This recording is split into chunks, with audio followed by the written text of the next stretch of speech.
All right, so we're going to start, by the way, posting these both on Facebook and on my YouTube station, so that they will not be destroyed by Facebook as we go. Which unfortunately they've made a change in policy, and all the things that were going to be there in perpetuity are no longer there. So, such is life.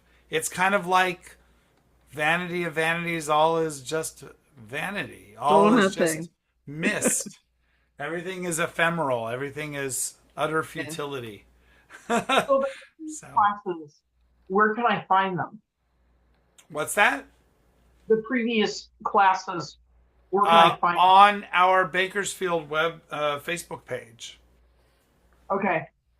But they won't be there forever because now they say they'll just take them down after some period of time. So, in any case, let's see what we can do here. Let's say our bracha together for learning Torah. Baruch atah Adonai Eloheinu melech haolam asher kitshanu b'mitzvotav v'tzivanu la'asok b'divrei Torah. I'm glitching and I'm not able to get this. There we go. Okay. Hold on. I'm getting a lot of glitches. Are you hearing me glitched? No, it sounds fine. Huh. Well, that's good at least.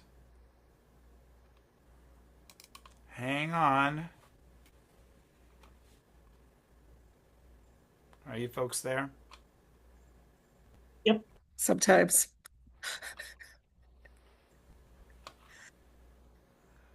All right. Can you see? It just says that you have started screen sharing. Double click to enter full screen mode. We But we don't don't see see the anything print. except a very pretty blue screen. Yeah. Oh, yours is different too. Mine is black. Oh, I customized mine. Oh, Cobalt blue is my favorite color. So if I get a chance to make things cobalt blue, they're cobalt blue. I'm having serious problems here. Oh, kitty stuff or No, just this here. I think it's going to finally come up. Can you not see it? yet. No. I think maybe the fates are telling us something. Oh, there it is. There we go. Yay. Okay. All right. Um, resources make your audio quality. Isn't that great? Okay, well, oh, why is it? Zoom is not responding. Are you able to see my screen? We can see your screen and hear you. Okay, because it's asking me to generate a crash report, even though it didn't crash.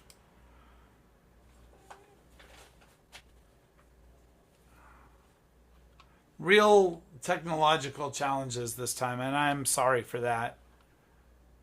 I don't know what's happening. Okay, well, let's take a look at what we can here. Looked at, distracted in everything I'm doing. Also, same story. We had Your voice is last time we, glitchy. I'm not sure if you're, Jonathan, yeah. your voice is breaking up quite a bit. I'm not sure if there's a problem with your wireless connection. I think it's my computer is just overloaded. I think I just have too Uh, much. I have too much.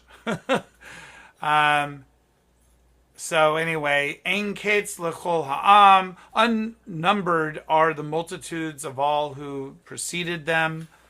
This is talking about sort of the futility of being alive or dead. I reflected about all the living who walk under the sun with that youthful successor who steps into his place.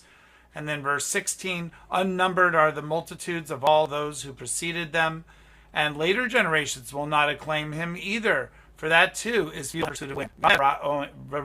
ruach. And we've seen that many times.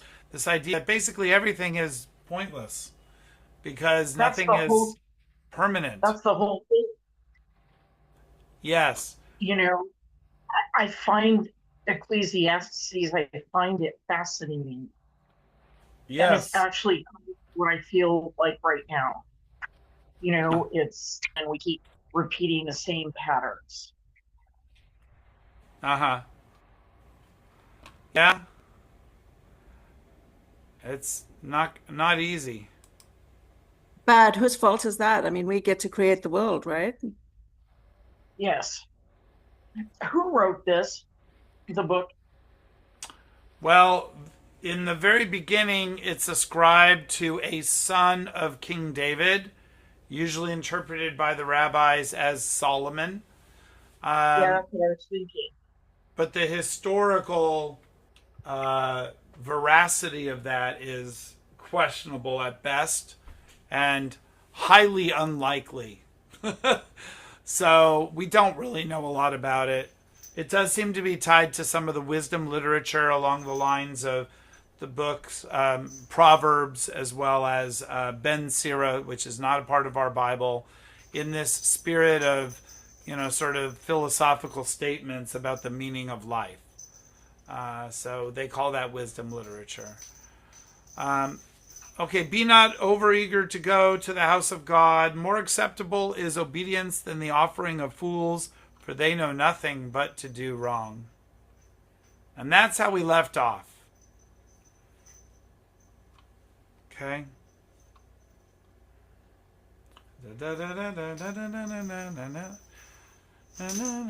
It's funny, I cannot, again, every once in a while I click out of the ability to chant in this system.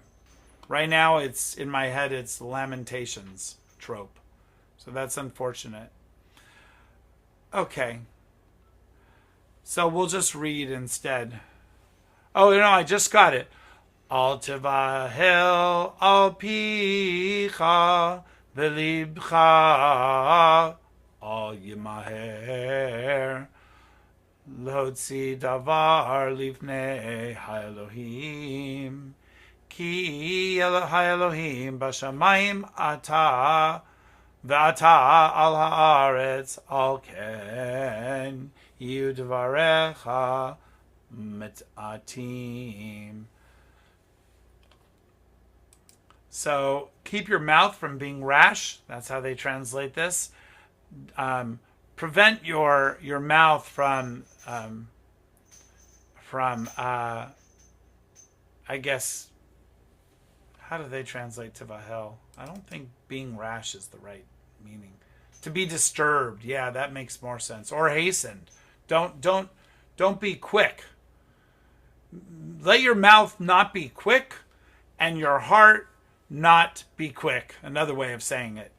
So, like, don't be reactionary? Yeah, don't be reactionary. That's what it seems to be. To remove a word before God. In other words, don't speak so quickly, I think is what they're trying to say here. Because God is in the heaven, right? Ki Elohim in the heaven, God is in the heavens or heavens. Vata al haaretz, but you are on the land. And so, lachen, therefore, let your words be few. In other words, we are much smaller than this God. God is the great force, and we need to maintain our humility in all of this. That's what it seems to be saying here. Well, it's interesting because the one before says guard thy foot, and this one says be not rash with your mouth. I don't know. It's just. Oh yeah, guard your foot, guard your leg, which they then translate as be not over eager to go. Well, it's sort of the same idea. Yeah. Don't hurry. Don't be rash. I mean, I think rash is probably a good translation. What is your translation, Sylvia, for verse 1, chapter 5?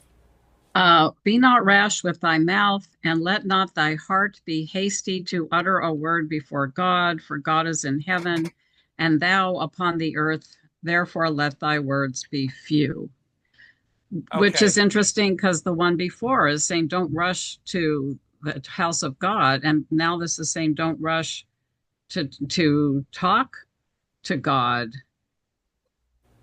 when Yeah, we're it supposed to does. be running to do mitzvot. Well, that's again, as I often will say, especially to Irvin, we should not project our modern understanding of Torah onto words that were written before the Talmudic period, right? The entire layer of the Mishnah and Talmud creates a whole series of traditions that are built on the sources, but are really spun in a very particular way by the rabbis who they interpret, right? Interpretation is formulation. Interpretation is creation, creation of new ideas, of its innovation. So, the rabbis will have this insistence that what they're reading in the Torah was always there. But over and over and over again, we see examples that actually it was them being innovative and not stuff that was practiced in the days of the Bible. For instance, resurrection of the dead, they will make an argument that it existed long, long, long ago as a Jewish idea, but then why is it virtually nowhere in the Tanakh? That's a question. Yeah, I hear you, Kat. Do you guys hear the cat? Yes. All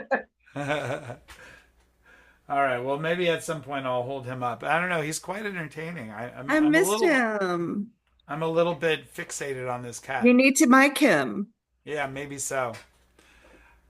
All right. Well, let's. And it says, "For God is in heaven and you are on earth." This is Rashi's words. And even if the weak one is above and the strong one below, the fear of the weak one is upon the strong one. So how much more so when it is the strong one, meaning God, who is above, and the weak one who is below? Yeah. Does everybody understand that? Sort of the physicality of that? When the weak one is above and the strong one is below, it's the fear of the weak one upon the strong one. But in this case, all the more so when it's the other way around. So, which Do means any that of you God have is this above. book? Is it the Cohen? I think that's. I think what you have in your hands is the Sonsino translation. So it says it talks about rebellious speech. Yeah.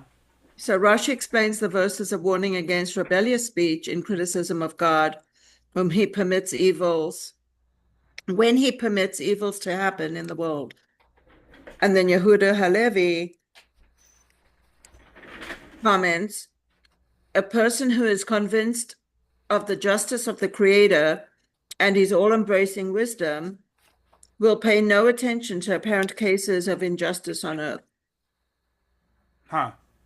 The Talmud, Ibn Ezra and Sforno, with greater probability interpret the statement as relating to man's prayers.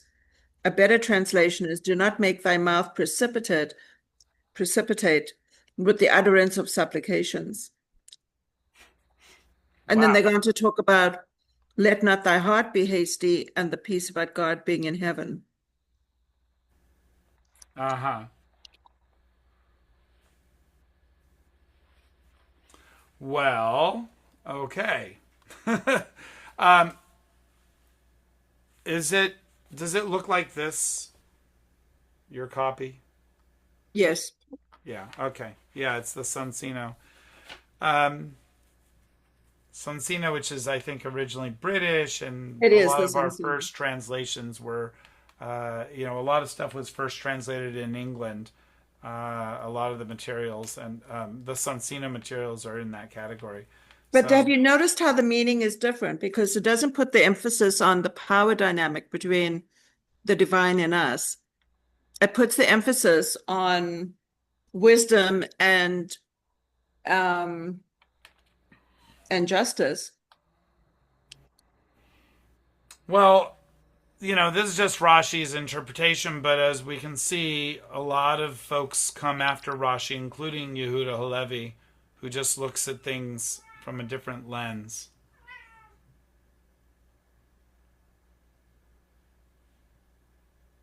Yeah.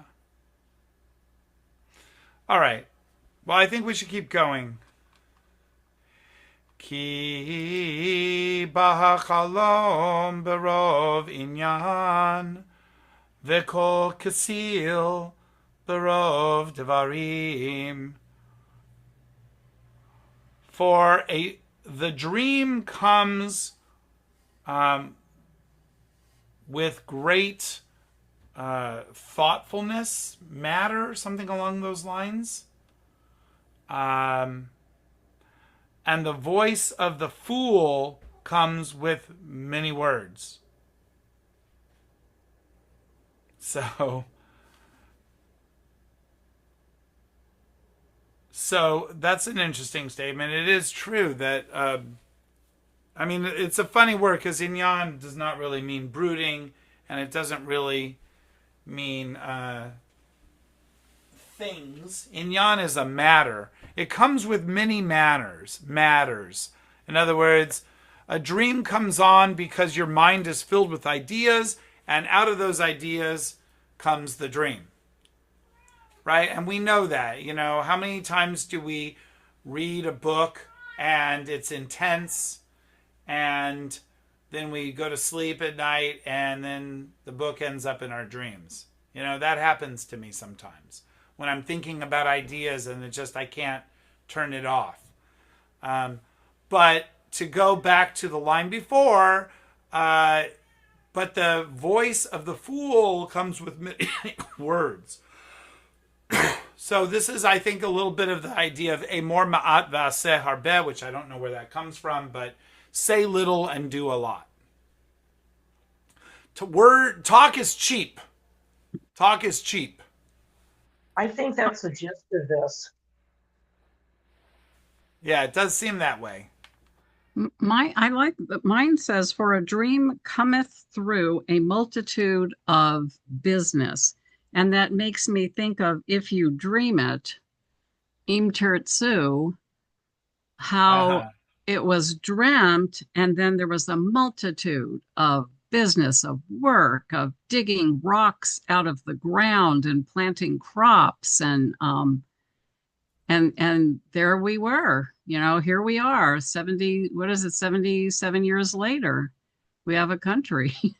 But then it says a fool's voice through a multitude of words, and that's me right now just blabbing away saying stuff that's a multitude of words and stating the obvious. Well, I think you're putting an extra spin on it, so I don't. Well, but I know that is what fool's voice through a multitude of words is. A lot of stating the obvious, like all the cliches that we hear over and over again. But we'd have no wisdom if wise people also didn't put down some words. Right. Modern term word salad. Yeah. No, I was just reading a book where these two people, they meet on the street, and that's during World War I. And they're talking about all the cliches that everyone is saying. Oh, well, we'll win this, you know, this war is going to be over in a week or two, you know, and just how they just repeat. But it's going on for years of them repeating the same cliches, you know, and same comments about the other side. Beautifully written. Well, a lot of people do that when it comes to afterlife.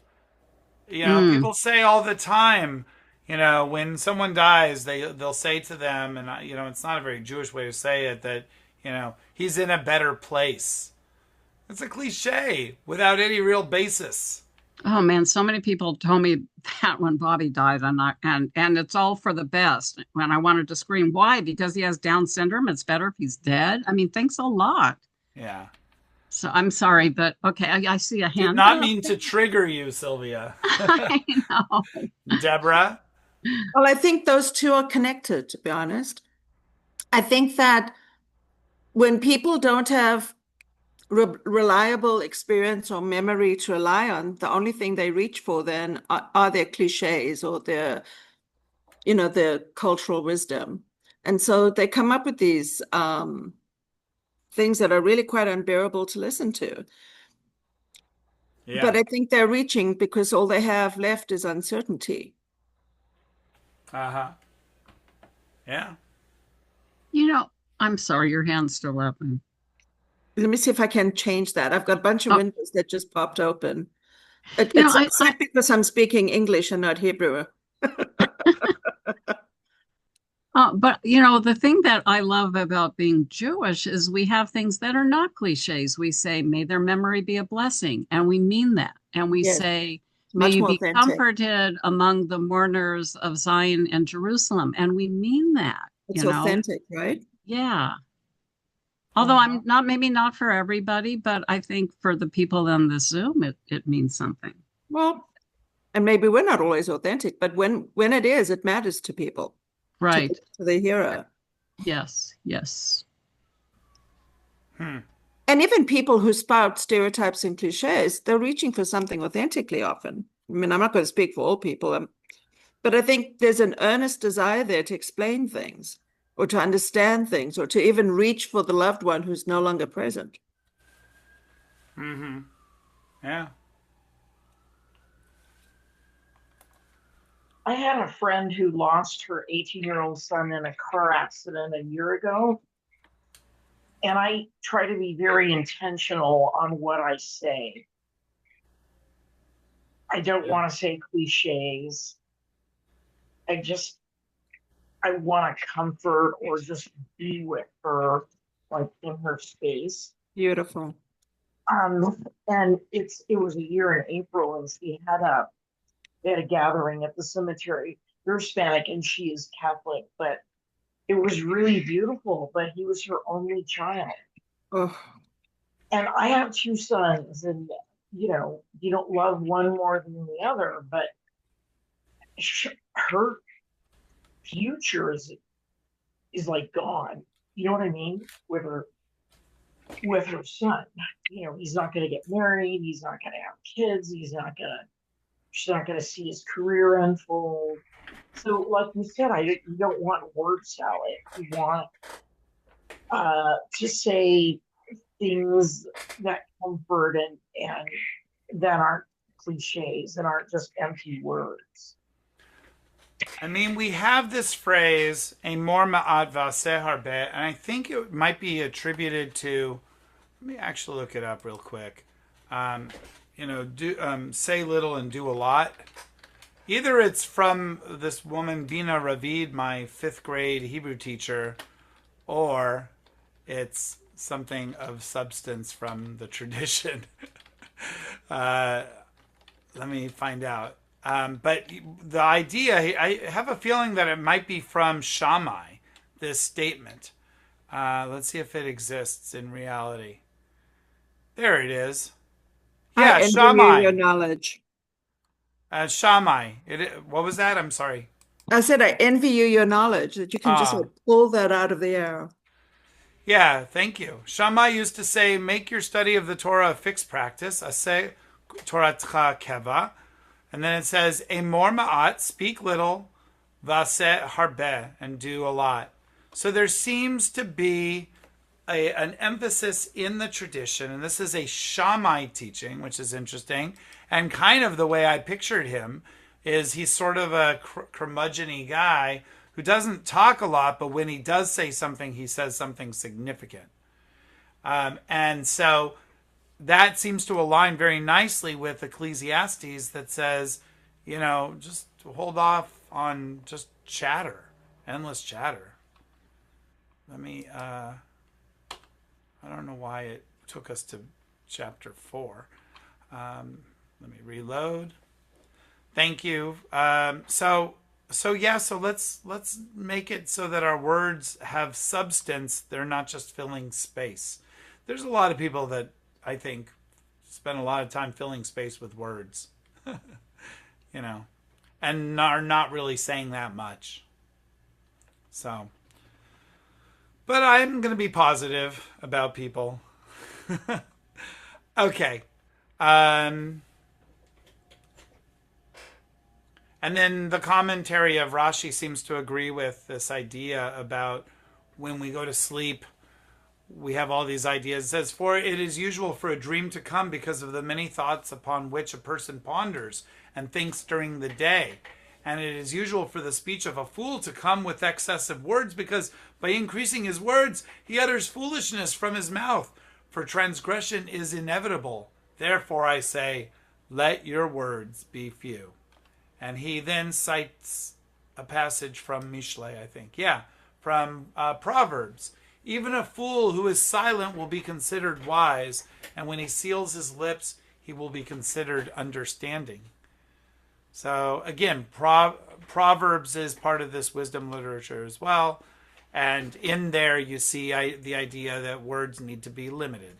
Okay, let's keep going. Kasher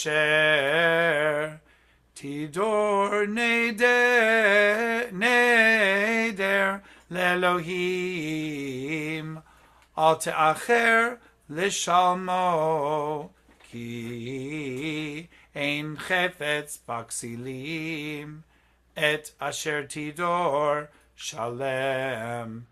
When you make a neder, an oath or a vow to God, don't be late to fulfill it or to finish it or to make it whole, to complete it.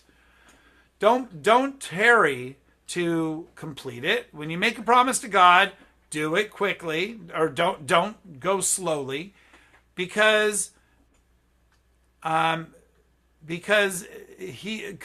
God has no desire of the fools or with the fools.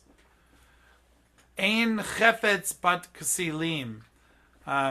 God does not have a desire with that of the fools, who et asher tidor shalem. That which you have promised or vowed, do it. To mute you. Okay, so how does that relate to the previous passage?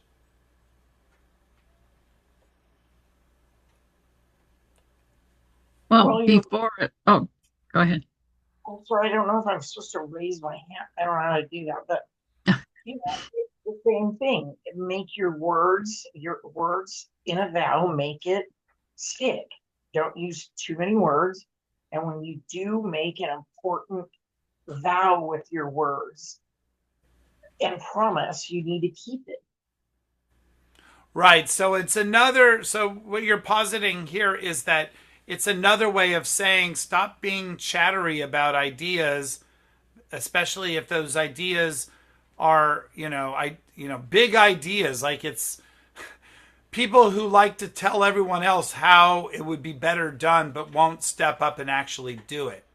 That's what I think of. People who are just full of hot air, as opposed to someone who is focused on what they say is what they mean. We do seem to have a cultural bias toward this idea that, a person should do what they say they're going to do. Yeah, Deborah. When I first heard you read this verse, when I first read the verse, what it made me mindful about all the times that I make commitments to God or anybody else. And then once I've made them, I'm reluctant to fulfill them. And this points to the lack of wisdom in that. The fact is, when I do that, not only am I being false to myself and presumably to God, whoever else I made the promise to, but I regret it because I know that I made that promise, that commitment. That's how I read this. Yeah. But maybe I'm reading into it. I don't know. And this is all about words. Not using too many, mean what you say, that kind of thing. Walk the walk, don't just talk the talk. Yeah, that's appropriate for this one. Yeah. And also, don't be in a hurry to make a promise. Don't be in a hurry to make a vow to God. Right, because look at the next verse. Let's just do it. Tov asher lo tidor Misha tidor velo tishalem. There you It, go. it is better one who will not promise or make a vow than one who will vow and will not fulfill the vow, will Right. not complete it. Right. There's lack of integrity in that. And just a little grammar lesson. I think folks know that tidor has the word neder in it, which is the same word as kol nidre. A neder it's the same root. Tidor has a dagesh in the dalet. See, here's the word. Here, let me draw it actually. Tidor neder. Lo tidor. So neder is the word, Like but neder? yeah, beli neder. That's a vow or an oath or a promise. And tidor, the nun has dropped out. That happens often. Nun, we call it the nun nafla, the nun that fell out. And so, anyway, I just thought you'd like the Hebrew lesson. Okay. Yeah, and Rashi doesn't have anything to say about that, but I think if you have nothing good to say, don't say anything at all. How many cliches do we have related to words? Oh, words are everything. Makes sense. Well, the whole thing with vowels, like there's a whole tractate, Nedarim, that we did, and now we're in Shavuot, which is not Shavuos, it's oaths. Yeah. And there are some really stiff penalties. It actually is for breaking. Shavuos. It is Shavuos, but Well, it's not okay, the okay. holiday of. Yeah. Right. Yes, okay. Yeah. Anyway, it's really serious what you say and what your intention is, and don't just blow smoke. There's another one. Right. Exactly, or fluff. Okay. Years ago, I worked with someone and I couldn't figure her out. And I read the definition of a flake is someone who says they're going to do something and doesn't. We all know that one. But it's also someone who says they're not going to do something and then they do.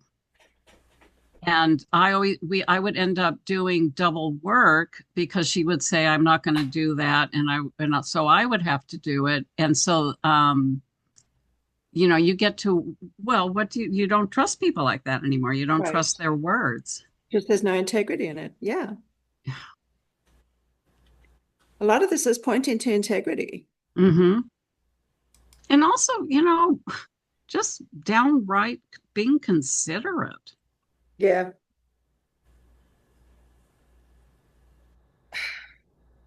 Okay. We've got our cat parade.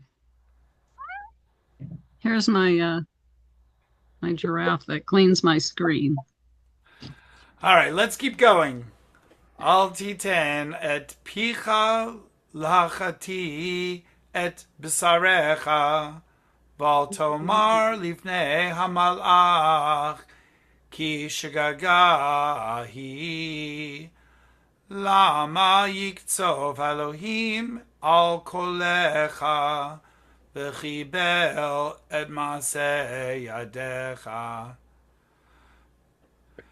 Don't place don't give your mouth to sin, or something along those lines. Lachati et bisarecha, to they say as to bring you into disfavor, but it's literally lachati et bisarecha, to cause your flesh to sin, something along those ways.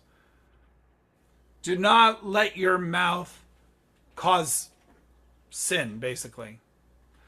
And do not say before the messenger, right? Hamalach, which is an interesting word. What do they say about this? Some ancient versions read God. Okay. The messenger or angel or something. We don't know. And don't say before this celestial being, whether it's God or an angel or some messenger, whatever, that it is a mistake, a shigagahi. Shigaga is a type of sin that's an accidental sin. you have two categories. You have bishogeg and b'mezid. A sin that is bishogeg is a sin that was accidentally done. It would be like if you were, I don't know that this technically is in that category, but if you happen to go out, hold on, you happen to go out of, you accidentally walk over the Eruv line, but it was not your intention to do that on Shabbat, and you are carrying something. That That's would an be, unintentional sin. yes, an unintentional and accidental sin. So don't say before God, oops, right? Oh, I didn't mean that. I made a mistake. Right. Lama yiktsof Elohim, which they say probably moved up from verse. Oh, that's weird. I don't know. It's very confusing. I'm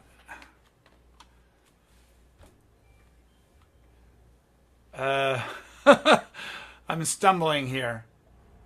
What was moved up from verse 6 for clarity? But fear God. That's the very last phrase of verse 6. Ki et Elohim. So, but rather fear God is the way they're translating it. Basically, what they're saying here is that this should be put right here. Ki et Elohim yireh? Yirah, yeah. Yireh. Sorry, I can't see a blooming thing. And you can't control the size like you used to be able to. So I don't know why they're saying that, but in any case, lest, and then Lama Yiktsof Elohim, lest God be angered with your voice, and v'chibel et maseh yadecha, and terrorize or destroy the works of your hands. So don't let your mouth bring you into disfavor, and don't plead before God or the messenger or whatever that it was a mistake, but rather fear God. I think what they should have done is they should have at least put this in parentheses, because I don't know why they did that. Lest God might be angered by your talk and destroy your possessions. Whoa. That seems a bit harsh. For Yeah. that, Didn't see that coming. Well, I think it's a continuation of the idea that when you say things that you shouldn't say, you actually are causing real bad things to happen. There's an obsession in this tradition about the use of words and not using them falsely. In fact, if you say a blessing and then you don't follow through with the action connected to the blessing, it's called a bracha levatala, a nullified blessing. And it's not just that's the translation, but the effect of it is that you basically almost curse God by saying a blessing that you aren't going to do. Sort of, you did the absolute opposite of what you said you were going to do. So there's a lot of this concern about not being consistent between your words and your deeds. And I think that's what this is now referencing as well.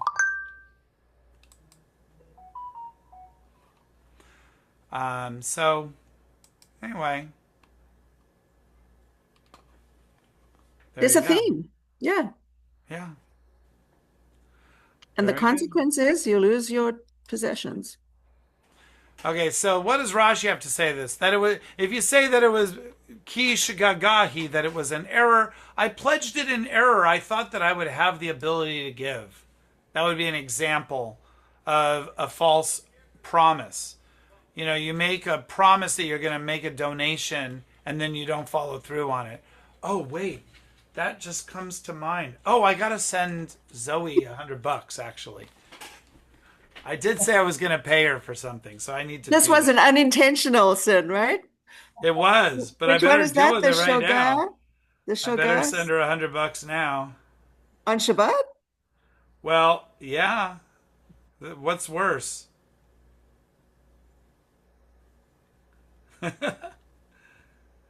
Okay, well, anyway. All right, well, I'll just tap it into my phone so that I know to deal with it. Okay. Moving on. We got a case study to go with the Yeah. lesson. Now, is that a shogar? What did you call it? The unintentional sin? Yeah, it's a chet bishgaga or something along those lines. Shogeg. Bishogeg is another way of saying it. Shogeg. Maybe that's what I heard. Ki berov chalomot v'havalim udvarim harbe ki et Elohim yira. Yira. Because with much dreaming, Yira. there is futility, there is wastefulness, and many words. But be afraid of God. Now I understand that this phrase does seem totally out of place. And so it's not so much that they put it up here, the verse before, to help that verse make sense, but rather they take it out of this clause because it makes no sense where it is. Makes even less sense, right? Anyway, I'm not particularly inspired by that. My 5:6 is let me just read it if you don't mind. For through the multitude of dreams and vanities, there are also many words, but fear thou God. There's no fear thou God in your translation. It's in verse 6. Yeah, they So moved that's it up. where, so what am I trying to say? So my 1917 version has it in stone. It's concretized into this translation without any question, which is interesting. Well, that's what the pshat is. I mean, it has it in verse 6. It's in verse 6, the fear God part. Yeah. But it's not in this translation on verse 6. It's been moved up to verse 5. You look puzzled. Well, I just can't figure out why. Because they're trying to figure out why they don't think it fits in this verse. Which I don't disagree. I don't really think it does. Well, I'm just curious as to who they are and well, let's see why whose translation this is. It's but why would that be okay to rewrite it? Because translation is by definition interpretation. Okay, I think you've said that before, and yeah. So this is the way the JPS edition translates it.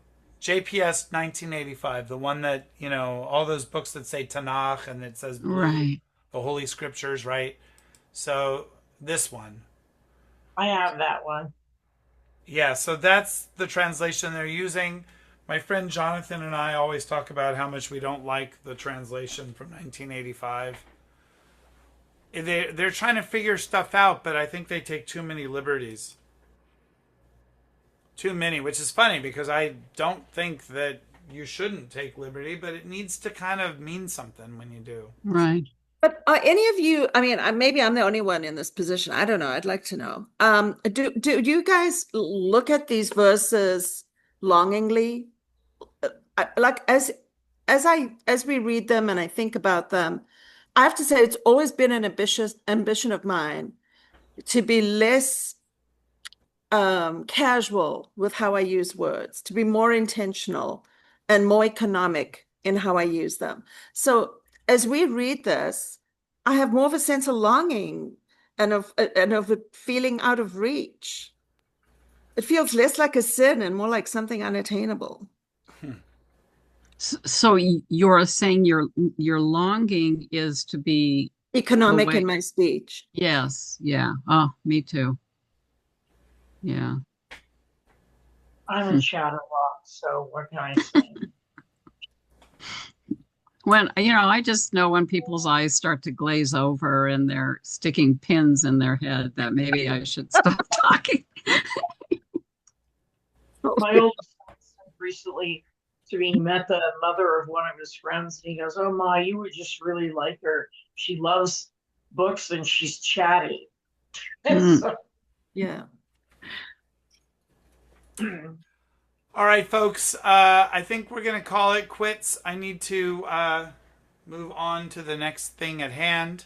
And it is that time. And this is a good breaking point because I think the topic shifts after this. So stay tuned for more. Well, thank you for following through with the class. Yeah, Yeah. you're welcome. Your cat was Yeah. trying to dissuade you valiantly. Next week, I will not be able to teach. Unfortunately, I have a conflict. So that will not happen. Me too. And Oh, then you the do? following week we can You'll be in back Bakersfield. on. Yes, I'll be in Bakersfield. God willing, my knee, well, I should be able to, yes, God willing. Bleen netter. we're a knee brace. Baruch Hashem. Yes. Yes, Goodbye. I All think right. yeah. Bye-bye, folks. Well, have a good Bye. 2 weeks. Shabbat shalom. Nice to meet you all again. Bye. Bye-bye. Take care. Shabbat shalom. Shabbat shalom.